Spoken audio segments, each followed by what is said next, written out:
Hi guys, it's me, Cyrus. Tonight I want to talk to you about Intellivision, specifically the homebrew scene for the old school Intellivision. Papa Pete hosted a panel tonight where some of the big names from the homebrew scene were discussing recent events that went on that caused some controversy and also caused some uproar and upheaval and all kinds of dramatic, explosive words. Yeah, so there was a bunch of homebrew ROMs that are being sold commercially by the people that developed them, and also by the people that have just been responsible for selling them. Anyway, these commercial ROMs were being distributed illegally on the internet, and apparently in a fairly organized fashion. This caused a big problem. So anyway, the community was sort of in upheaval. That was a big part of what this discussion was about tonight. There's a link in the description. You can go, and I highly recommend that you do go watch this discussion on Papa Pete's channel. He's got plenty of information in his description of that, and a lot more context than what I can possibly provide for you. But I just wanted to discuss this for a minute from the point of view of somebody who just wants to play these games. Okay. So I haven't owned an LTO flash for very long, just for a short amount of time.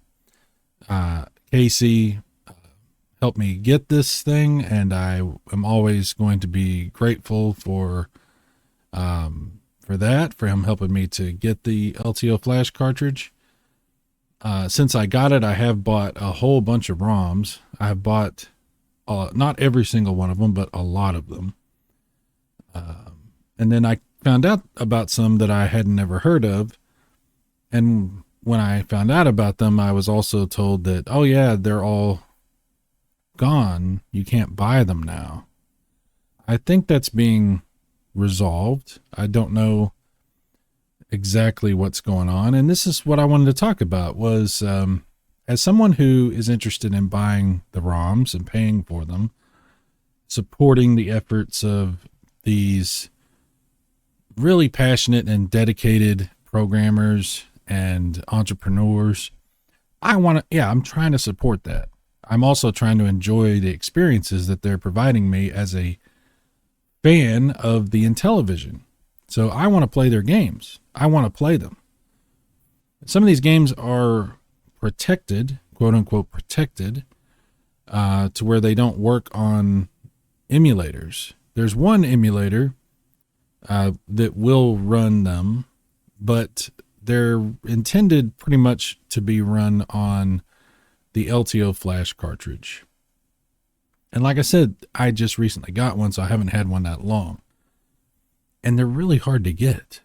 Getting an LTO flash cartridge is basically impossible. You have to have somebody just have mercy upon you and sell you one that they're not using, which is what happened to me. I got so lucky.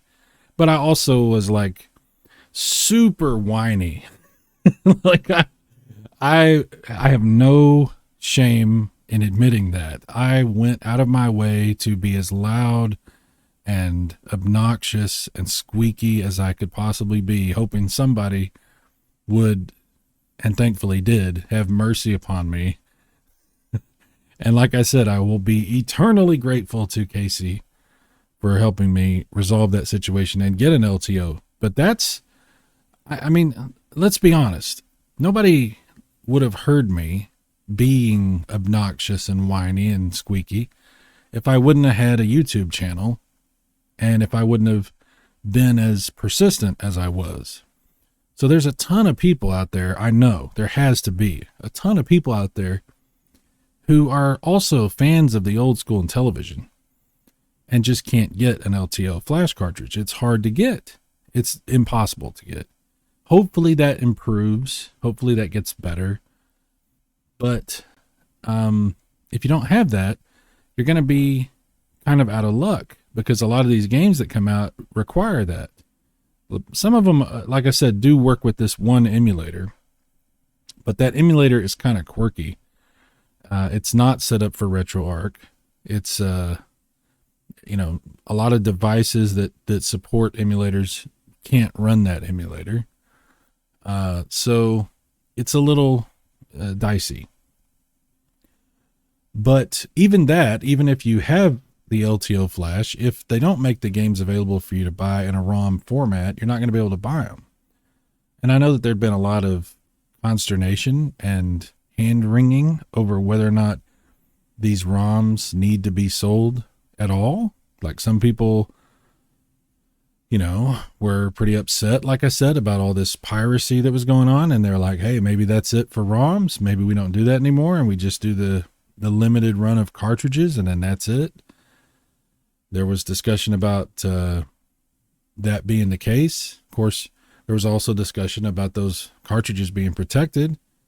Some of these people putting out these games can protect their cartridges to where you literally cannot rip that ROM. So if we did do away with ROMs as a community, that would be a problem, because then it's just a few people that ever actually get that cartridge, and that's it. And it becomes super expensive and elitist. And I don't know if I've been vocal enough about this already, but I have a real problem with the price gouging and insanely crazy prices that I have seen from some of these limited, hard to find cartridges that there's no ROM for. It's just a cartridge. There's no ROM. It's just a cartridge. And there's only so many out there, and they're not making any more. And I've seen some of these prices in the hundreds of dollars for some of these Intellivision games. And I'm like, wow. And that's crazy. I would never pay hundreds of dollars for an Intellivision game. That's not going to happen. I want to play Intellivision games. I'm not really a collector, not a physical collector. I collect some things, sure, but I want to play the games. That's what I'm here. I'm here to play these games. I love the Intellivision. I love the experience of that. And I want to play these homebrew games. So I want to do everything I can to encourage the developers and the publishers of these homebrew games to release these ROMs. Now, does that mean they're going to get released as protected ROMs and they only work on this LTO flash? Maybe. Some of the discussion that happened tonight was talking about releasing these ROMs as unprotected, to where you could run them on whatever emulator or whatever device you have, and that sounds pretty cool too. But again, there's some hesitation in that because of what's gone on, because people have been pirating, apparently in a pretty major way, these homebrew ROMs that these guys have really put a lot of work and effort into. And I definitely don't want anybody to feel like they're getting screwed over. If somebody's putting their hard, their hours, their extra time that they could be spending with their families, time that they could be working on other projects, time they could have a second job, frankly. If they're spending that time developing a game with the idea in mind that, in order to do that, in order to use their expertise to produce that game, they're going to get something back from that. If that's the expectation, so they can justify doing that, and then someone comes in and decides, no, we're going to just take your work and we're just going to freely just distribute it because we think piracy is cool and fine and no one should have to pay for any video game, and it's just up to us to decide. We're going to make that decision for you and everyone else. And we're just going to release all these games for free to everybody. Screw you. We're just, I don't understand piracy in a lot of ways. Like, I get it if you're talking about distributing ROMs for like some defunct, like old Intellivision games, the original Intellivision games. Okay, that ship has sailed, whatever, Old NES games, okay, sure, Sega Master System, okay. There's certain ways, certain excuses, TurboGrafx, there's certain things where I'm like, hey, that's the only way to do that. unfortunately. But if somebody's currently working on things and that's what they're doing right now. They're making something.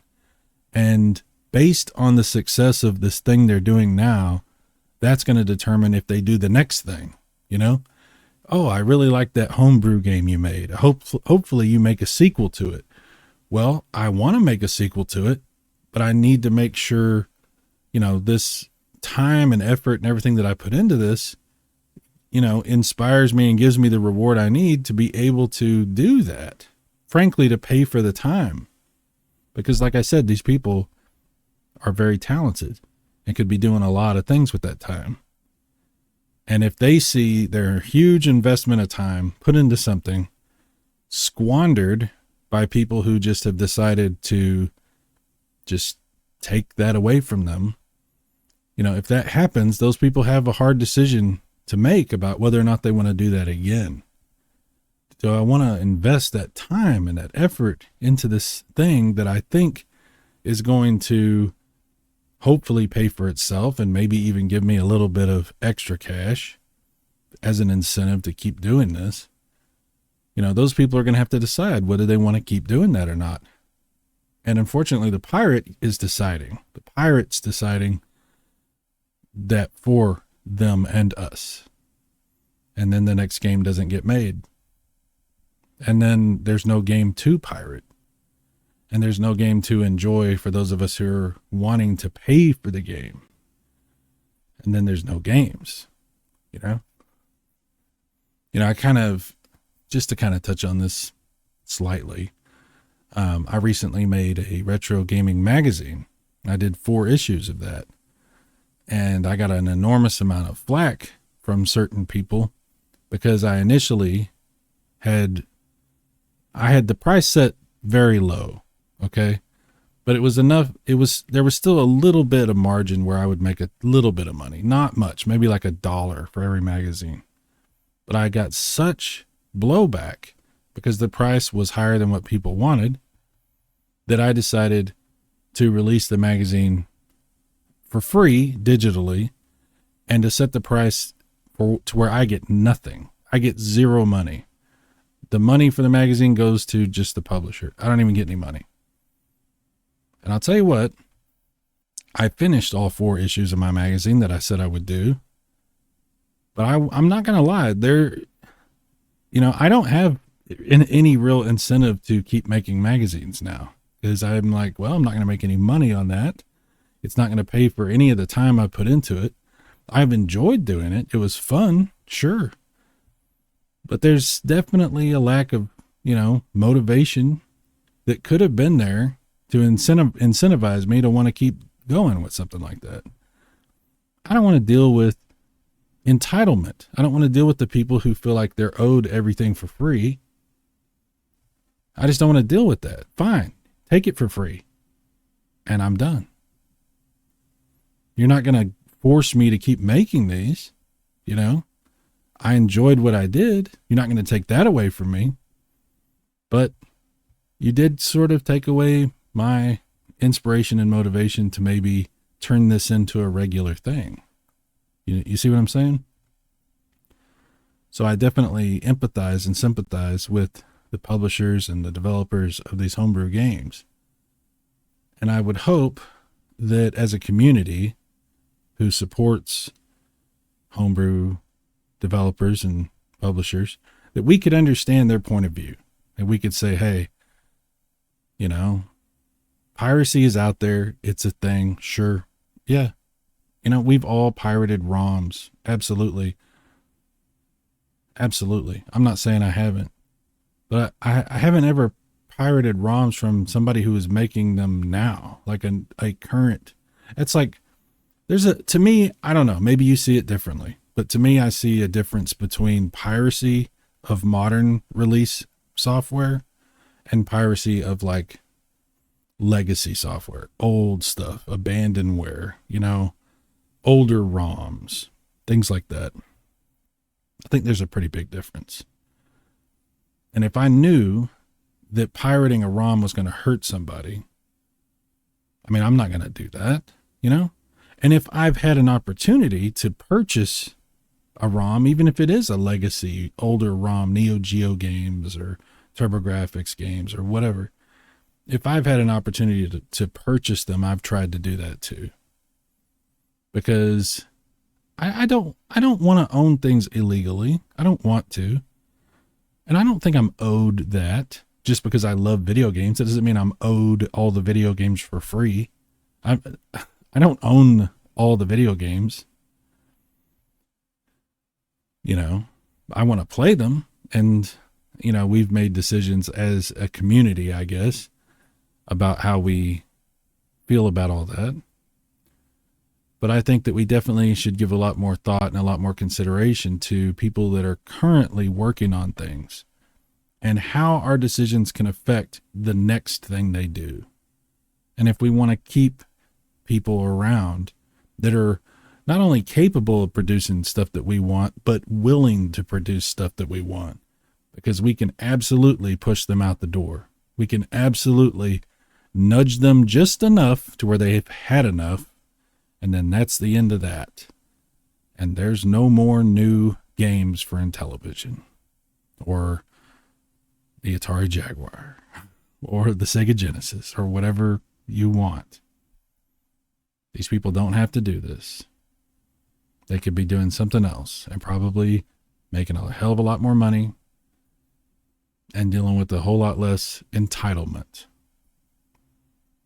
So, check out Papa Pete's stream. I think it's a really good stream. There's some really awesome things that are discussed in that. He's got descriptions which will tell you about all the different people that are on that. And support Homebrew. Support these developers and publishers. Please, I'm asking you. I think it's a great idea. Now, again, hopefully you can, because it's hard to get an LTO flash cartridge. But maybe there are ways that you can. And if there are ways that you can, then I think that you should. If you love these games and you want to play these games, let these guys know how much you appreciate what they're doing. That's all I'm saying. And the way to do that is to buy their stuff. All right, that's enough. I'll get off my soapbox and go back to playing some video games. I'll talk to you guys later. Thanks. Bye-bye.